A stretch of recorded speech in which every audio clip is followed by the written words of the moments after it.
O pastor prega de camisa florida, mas não é questão de gosto pessoal, é marketing.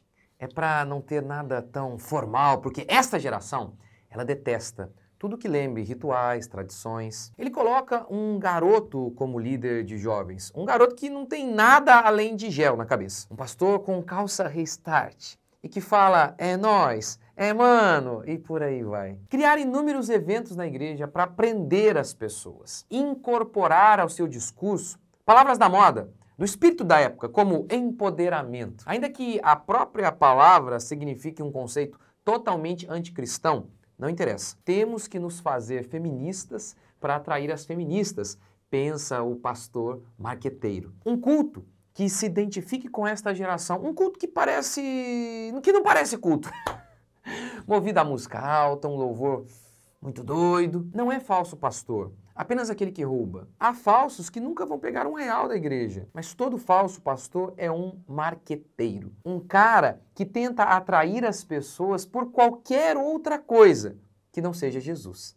O cara que tenta criar inúmeras coisas para atrair, pois ele crê que o evangelho só não atrai. Aquela cruz é muito feia. Não é um bom marketing a cruz de nosso Senhor Jesus Cristo. Hoje, eu quero mostrar que João Batista é um tapa na cara das igrejas modernetes e dos pastores marqueteiros. Curta, comente, se inscreva e bora para mais um vídeo. Em Lucas capítulo 3, versículo 7, nós lemos que as multidões saíam para ser batizadas por João Batista. O texto bíblico declara que gente de Jerusalém, Judeia e arredores do Jordão, o Jordão cruzava ali boa parte de Israel, e João Batista pregava no deserto da Judeia, junto ali ao Rio Jordão. Se gente de Jerusalém, Judeia e todos os cantos vinham até João, isso significaria dizer o seguinte, muita gente levava aí talvez dias de viagem, porque naquela época não tinha carro não.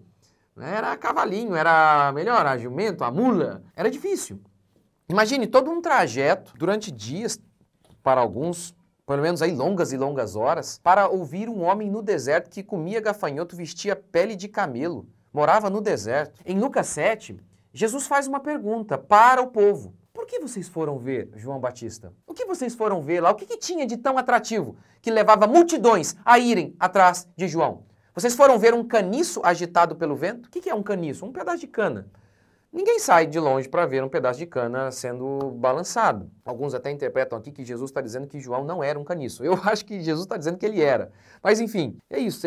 Ninguém sai para ver um caniço, não é um pedaço de cana. A gente sai para ir ver coisas bonitas, como por exemplo aqui em Cunha, próximo da minha cidade, tem um lavandário. O que é isso? Lavandas, aquelas... Gente, plantas lindas, flores lindas, maravilhosas. E todo mundo sai para ver, roxas, coloridas, mas ninguém vai ver um pedaço de cana agitado pelo vento. Aí Jesus pergunta, vocês foram ver o quê? Um homem elegante? Não, os homens elegantes estão nos palácios, João está no deserto, vestindo pele de cabelo, comendo gafanhoto. Por que vocês foram lá? Vocês saíram para ver um profeta, e digo mais do que isso, não houve ninguém maior entre os nascidos de mulher do que João. Ele era um profeta. O que é um profeta? É aquele que não fala de si mesmo, que é voz de Deus. Voz de Deus. Ou seja...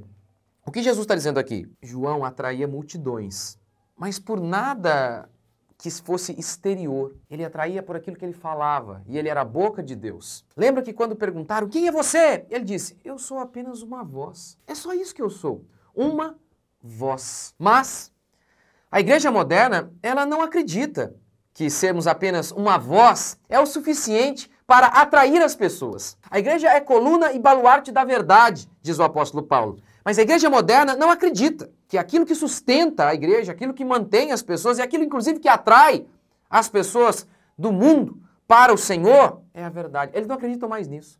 Eles precisam se utilizar de todo tipo de recurso marqueteiro para atrair as pessoas. Por exemplo, fiz-me gentil para ganhar o gentil, disse Paulo. Distorcem este texto e o usam como desculpa para inserir todo tipo de mundanismo, de recurso humano, marqueteiro, para atrair as pessoas. Gente, João, ele não se identificava com ninguém. Pense bem, pele de camelo, ninguém usava esse tipo de vestimenta.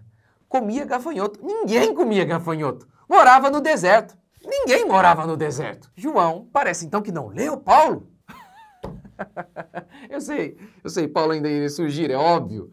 Mas parece que João estava em contradição com Paulo. Claro que não. Veja, é interessante. Um dia eu vi um pastor que disse que fez, inclusive, tatuagem depois de crente, e um dos objetivos foi justamente se identificar com esta geração. E aí, tatuagem, a roupa rasgada, um jeitão descolado. Ora, se as pessoas te ouvem por isso, você não está atraindo as pessoas a Cristo. Você está atraindo as pessoas a você. João não tinha nada disso, não se identificava com ninguém. Diz o texto que mesmo assim, multidões iam até ele. Não por algo exterior. Mas é impressionante como que a igreja moderna realmente acredita no oposto daquilo que a gente vê aqui em João. João não tinha nada exteriormente que atraía as pessoas. Era simplesmente por aquilo que ele falava. Ele era a voz de Deus, ele era um profeta. Mas a igreja moderna, não sendo mais profeta, aí precisa mesmo de tantos outros recursos profissionais para atrair pessoas. Por exemplo, Ministério de Jovens. Basicamente, em muitos lugares, se resume em entretenimento. Prover entretenimento para os jovens. E aí faz da igreja uma espécie de clube social, em que os meninos até gostam de estar ali, porque eles têm atividades o tempo todo. Não foram atraídos pela voz, como diz João, eu sou apenas uma voz. Não, não, não, não, não. Foram porque cada dia tem um evento, cada dia tem algo novo e os pastores fazem isso de propósito. Veja, famílias se reúnem. Na minha igreja, nós também nos reunimos, comemos, fazemos churrasco, nos divertimos, mas isso não é evangelismo. Evangelismo eu acho que tem a ver com o evangelho. Nos reunimos assim ocasionalmente e nem chamamos pessoas de fora quando assim fazemos. Porque, como família, nós nos reunimos. Mas isso não é evangelismo. Mas não, é sério. Em muitas igrejas eles chamam até de evento ponte. Fazem um evento, um skate, churrasco, e aí convidam as pessoas, e aí as pessoas chegam lá e eles dizem: "Ah, pegadinha do malandro! Vocês pensaram que era pro churrasco? Não, não, agora vamos pregar pra você" e tal. Enfim, e boa parte desses ministérios de jovens espalhados por aí é só isso, prover entretenimento. E aí uma série de eventos, e alguns pais chegam a sair de suas igrejas e vão para essas igrejas, e são os meninos que escolhem as igrejas que os pais vão, porque lá naquela igreja, pai, lá é muito legal, lá tem muita coisa, e aí o pai tem a noção, a falsa noção, de que o filho dele está firme. Olha como aquele menino é envolvido na igreja. Claro, fizeram da igreja um circo do Soleil, não estão firmes. Não, não, o que de fato atrai é só uma coisa, a Cristo é só uma coisa, sermos voz de Deus, como João. Veja o que Paulo disse, porque não me enviou Cristo para batizar, mas para pregar o evangelho, não com sabedoria de palavra, para que se não anule a cruz de Cristo. Não com sabedoria de palavra. Paulo não explica o que ele está dizendo, mas o possível sentido é: Paulo está dizendo que é proibido falar com inteligência? Paulo está dizendo que devemos pregar falando problema, nós pegamos peixe? Não, óbvio que não.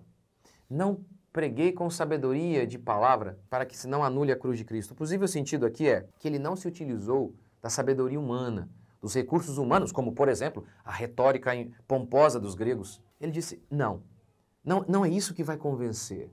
É a cruz de nosso Senhor Jesus Cristo. E não a retórica empolada. E não qualquer outro tipo de recurso humano que vai atrair. A cruz é poderosa quando ela vem nua, feia.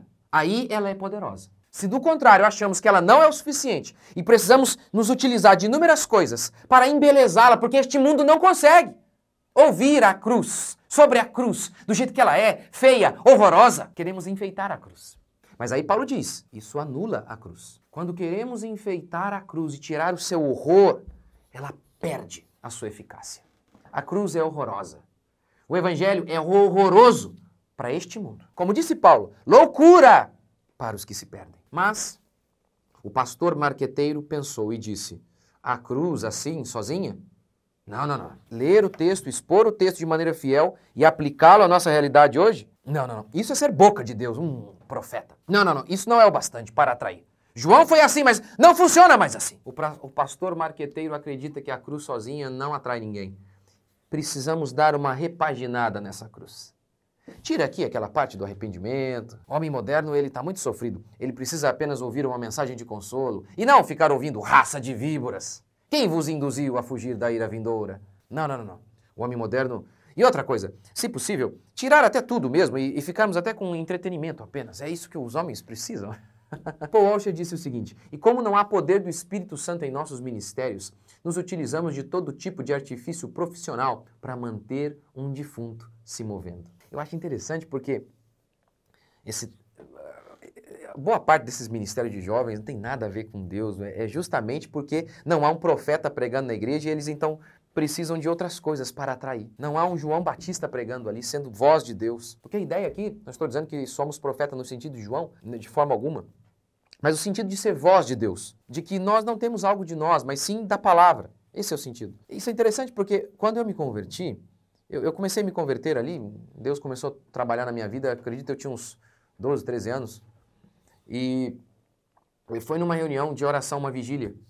Só havia senhoras ali. Não havia nenhuma criança, jovem, garoto, nada disso. E aquelas senhoras oravam com uma fé. E eu, sem saber explicar, aquilo mexia comigo, aquilo estava me tocando.